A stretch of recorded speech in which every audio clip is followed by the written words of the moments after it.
The Zowie XL2740 is a 27-inch 1080p 240Hz gaming monitor. It comes in 3 pieces in the box: the monitor, its base and the stand. You also get privacy shields, a DisplayPort cable, a USB 3.0 pass-through cable, a dust cover and the S-switch for controlling the on-screen display.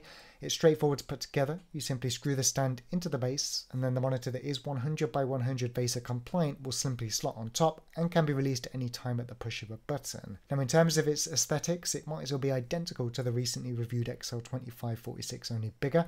The only technical difference is that it doesn't feature their dynamic accuracy technology.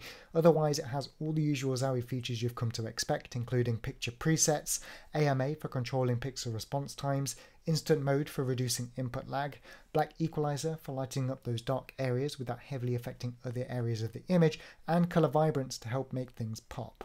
It's also flicker free and features low blue light technology, and some of these of which we'll dive into shortly. Now, I'm always a fan of Zowie's clean design, and the only branding that can be found is their red logo and accents on the back and base. Its shell is a dark grey to a close black finish, with on-screen display controls found on the lower bezel, in addition to the power button and its white LED which can be disabled through the menu. Zowie also include their infamous S-switch, which allows for easy navigation of the on-screen display, but personally I've never had issues just using the buttons, as typically they have a nice layout. The XL2740 also offers full ergonomic adjustment, including 140mm of height adjust, 45 degrees of swivel, and 90 degrees of rotation to both portrait and landscape modes, which could be especially useful if this ever becomes your second monitor for streaming. Now, you don't have to add the privacy shields either, which are mainly designed for event use to help block vision from your opponents, but if you do, they can be rotated behind the display. Just bear in mind it will cover the headphone hanger and inputs on the left if you do. Now, in terms of pointless OCD style features, it has numbers on the left of the stand and on the base for remembering your adjustments, but what is useful, however, is that the base is narrow enough to cause no issues with desk space, both at home and events, and it's also low enough that you'll be able to place your keyboard with or without feet at an angle if needed, depending on what you're rotating. Underneath the monitor you find the inputs. You have AC power in, which is a standard kettle lead, a microphone pass-through, the S-switch connection, a single DVI port of which you'll need your own cable but won't do 240Hz at 1080p, 2 HDMI ports for consoles etc, your display port for 240Hz, and finally a USB 3.0 pass-through for the 2 ports on the side.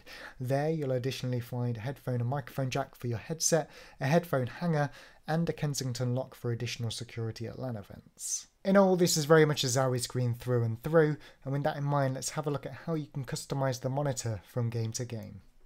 So in terms of how the XL2740 caters to competitive players, it has a few features, as we've mentioned, that can be found in the on-screen display.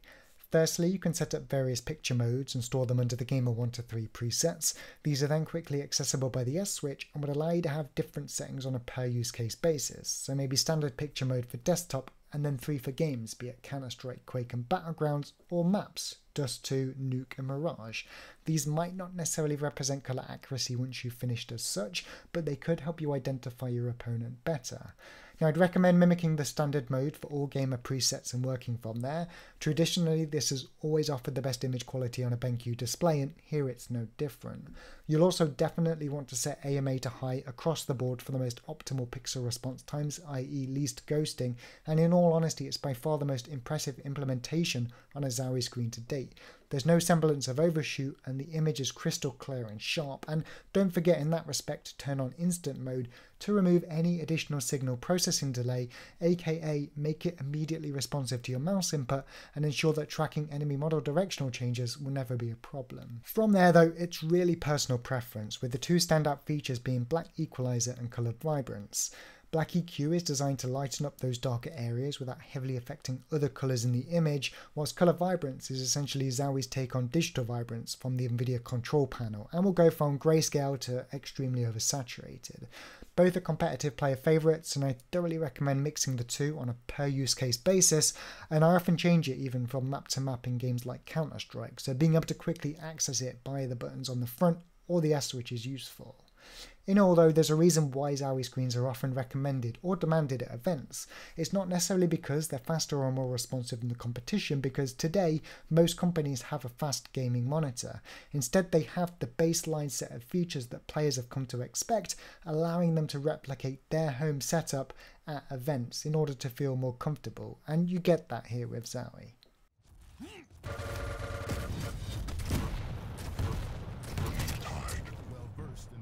As for gaming in general on the XL2740, it's especially hard to fault. And if you disregard the XL2546 and its dynamic accuracy technology for a moment, which is something that I didn't use anyway, then this is by far the most superior display between the two, and Zowie's best yet. If of course you don't mind the decrease in pixel density, considering it is still just 1080p at 27 inch.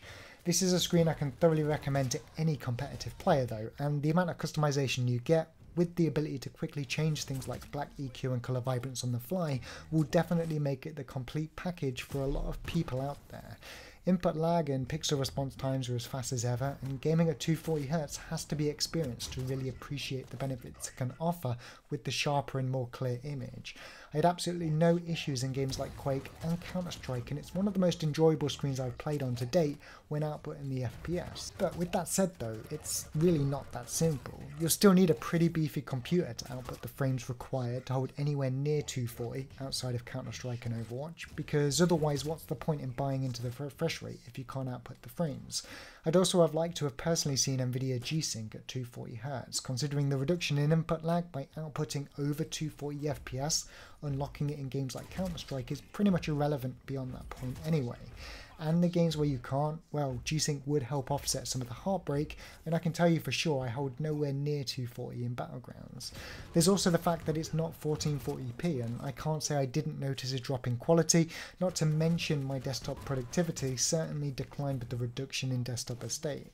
Finally, it's a TN panel, not IPS, so jumping to 27 inch definitely made the inferior viewing angles more noticeable depending on how high or low I had the display. But ultimately, is any of that relevant? Because G-Sync and IPS come with a premium price. Neither will necessarily impact your ability to compete at the highest level, because after pixel response times and input lag, it's really preference. If you simply want a display to compete at the highest level in FPS games, then this will not let you down, and you'll find nothing that's not mentioned here to complain about. Although, Zowie please, it is really time to start reducing the size of those bezels. Anyway, that about wraps it up. I hope you've enjoyed the video, and if you have, make sure to subscribe and give it a thumbs up. Don't forget I do broadcast every day on Twitch from 6 PM, so if you haven't already, make sure you stop by and get involved in the live discussion. And as always, take care, keep gaming, and if you're after a 240Hz monitor, you'd be stupid not to check this one out. I'll catch you next time.